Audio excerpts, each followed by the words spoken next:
আজকে জনসংযোগের জন্য বাদলগিরি উপস্থিত হয়েছেন, কোন কোন অসুবিধার কথা তুলে ধরলো এখানে আপনার সামনে?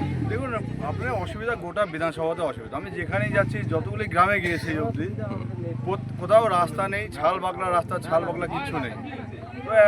15 বছর একটা সরকার থাকার পরে, তারপরে উন্নয়ন মন্ত্রী থাকার পরেও যে অবস্থা দেখছি, এখানে নল আছে, জল নেই, কোথাও নলই নেই, কোথাও হয়তো নল আছে, নল চুরি করে নিয়ে গেছে। এই অবস্থা, মানে প্রত্যেকটা গ্রামের অবস্থা একদম শোচনীয় অবস্থা।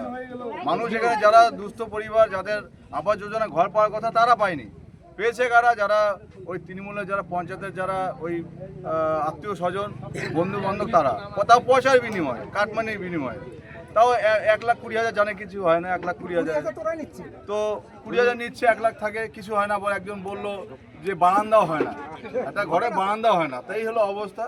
তো দুর্দশা মানুষের। তারপরে মানুষ চাচ্ছে যে এত কিছুর পরেও লোকে চাচ্ছে যে অশান্তি, যে গোটা দিনাটায়, গোটা প্রত্যেকটা গ্রামে গ্রামে যেভাবে মানুষের উপর অত্যাচার চলছে, সেই অত্যাচার থেকে মানুষ বাঁচতে চাইছে।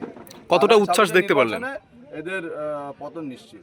কতটা উচ্ছ্বাস দেখলেন জনতার মধ্যে? দেখতেই পাচ্ছেন কিরকম মানুষ স্বতঃস্ফূর্তভাবে এসছে।